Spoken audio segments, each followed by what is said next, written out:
A crowded morning at Sydney International Airport buzzed with the usual chaos, families juggling luggage, flight attendants guiding passengers, and the constant hum of announcements filling the air.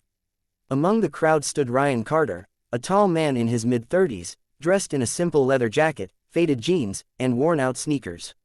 His hands were full, one clutching a stroller, the other holding a baby bag that seemed too big for one person to manage. Next to him sat his little girl, Emily, barely 5 years old, clutching a small teddy bear with one ear missing. Her eyes were bright and curious, full of questions about airplanes and clouds. Ryan smiled at her, exhaustion hidden behind that calm, fatherly expression. Across the waiting area, people glanced at him, some with sympathy, some with quiet amusement. It wasn't every day you saw a single dad traveling alone with a child. But one person looked at him differently. Victoria Blake, a woman in her early 40s, dressed in an elegant navy blue business suit, designer heels, and a diamond bracelet that caught the sunlight like fire. She was the CEO of Blake Aerospace, one of Australia's top aviation technology companies. She carried herself with a pride that came from years of power and luxury. She glanced at Ryan and scoffed quietly. "Some people just don't know how to handle kids in public," she muttered to her assistant, who was scrolling through emails beside her. Ryan didn't react. He heard it, but he was used to it. Being a single father meant he had learned to grow a thick skin. When boarding began, Victoria was first to walk onto the plane, business class, of course.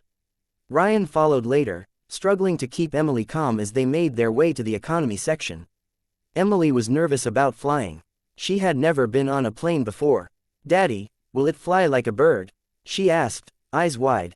Ryan smiled. "Exactly like that, sweetheart. Just louder." Once they were seated, the baby in the next row started crying, and Emily hid her face in her teddy bear. Ryan comforted her, humming softly until she calmed down. His voice was steady and deep, the kind that felt safe. A few rows ahead, Victoria sighed dramatically. "This is exactly why I hate commercial flights.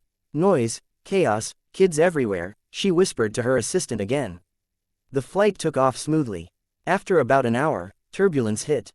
The plane shook briefly, and a few passengers gasped. Ryan held Emily's hand firmly, whispering, "It's okay. Just a little bump." Victoria looked annoyed more than scared. She grabbed her champagne glass and glanced back toward economy class, where Ryan was keeping his daughter entertained with small paper planes he made from the in-flight magazine. "Unbelievable," she muttered, "making toys out of trash. Classless." But soon, everything changed. Halfway through the flight from Sydney to Perth, the calm voice of the captain came through the intercom, but this time, there was tension in it. "Ladies and gentlemen, this is your captain speaking.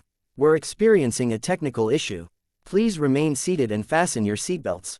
A wave of unease passed through the cabin. Flight attendants exchanged nervous looks, whispering to each other. The plane jolted again, harder this time.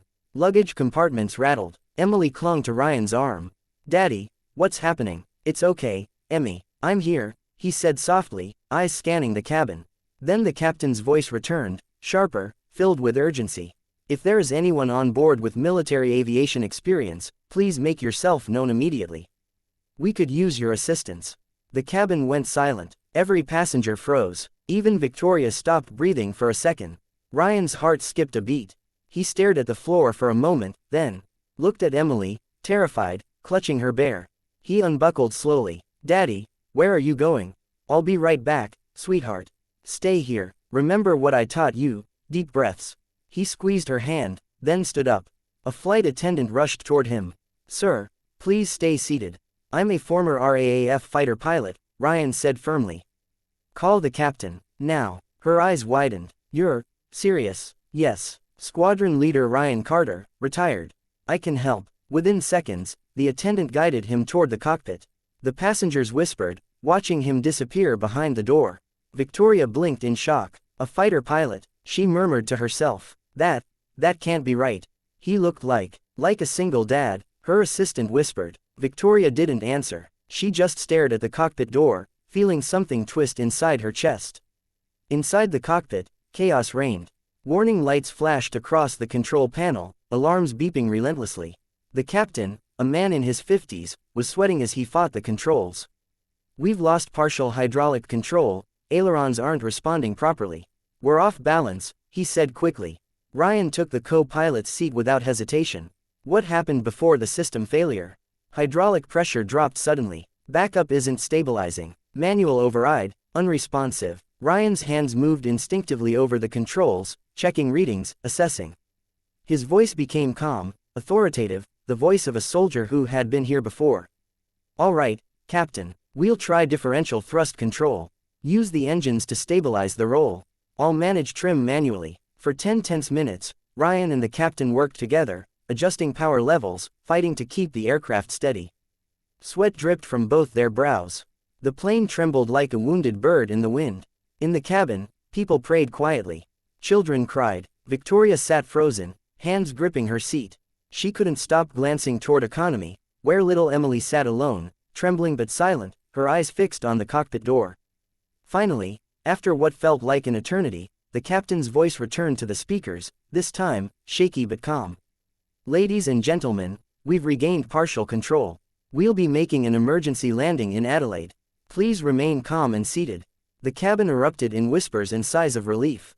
A few people clapped weakly. Ryan stayed in the cockpit, assisting with communications and descent. The landing was rough, but safe. As the plane screeched to a halt on the runway, emergency vehicles surrounded it instantly. When the door opened, paramedics and crew flooded in. Ryan stepped out last, exhausted but composed. Emily ran to him and threw her arms around his leg. Daddy, you're okay. He smiled weakly, kneeling to hug her tight. Told you I'd be right back, didn't I? The passengers started clapping, this time genuinely, loudly. The sound filled the cabin like thunder. Even the captain came out, shaking Ryan's hand. You saved hundreds of lives today, Mr. Carter. Victoria stood up slowly, tears welling in her eyes. She walked toward Ryan, her voice trembling. I owe you an apology, she said softly. Ryan turned to her, holding Emily in his arms. For what? For judging you. I thought you were just some struggling father who didn't know what he was doing. I didn't see this. Ryan gave a small, tired smile. We all fight our battles in silence, Ms. Blake. She looked at him, truly seeing him for the first time. Not the worn jacket or the unshaven face, but the quiet strength in his eyes, the kind that comes from sacrifice. If there's anything my company can ever do for you. He shook his head. You've already done enough. Just be kinder next time. People carry stories you can't see. Victoria nodded, speechless. As passengers disembarked, reporters swarmed the runway, already catching wind of what had happened. Cameras flashed. One journalist shouted, Sir, can we get your name? Ryan hesitated, holding Emily close. Ryan Carter. Just a dad who used to fly. That line went viral. By the next morning, news outlets everywhere ran the headline. Single dad saves flight from disaster, turns out to be ex-fighter pilot hero. Victoria's company issued a statement praising him for his bravery, offering him a position as a flight safety consultant. He refused politely but thanked her. Instead, Ryan went back to his quiet life in Sydney, a small apartment, morning school runs, bedtime stories, and coffee at sunrise. One evening, a letter arrived. It was from Victoria. Inside was a handwritten note. You reminded me that leadership isn't about money or power. It's about courage, humility, and heart. Thank you for saving us, and for teaching me something no business school ever could. Ryan smiled as he folded the letter. Emily climbed into his lap. Daddy, will you fly again one day? She asked. He looked at her, kissed her forehead, and said, I already am, sweetheart. Every time you smile, I feel like I'm flying. Outside, the evening sky glowed orange and pink, planes soaring high above the city. Ryan watched them for a moment, eyes soft with peace. Far away, in a corner office overlooking the skyline, Victoria stared at the same sunset, lost in thought. For the first time in years, she felt something new, not pride, not ambition, but gratitude. Because sometimes, fate seats you next to a stranger who changes the entire course of your life. And sometimes, that stranger turns out to be a quiet single dad, who once flew through storms and saved hundreds, not for glory, but simply because it was the right thing to do. The world would remember him as a hero. But to Emily, he was, and always would be, just Dad.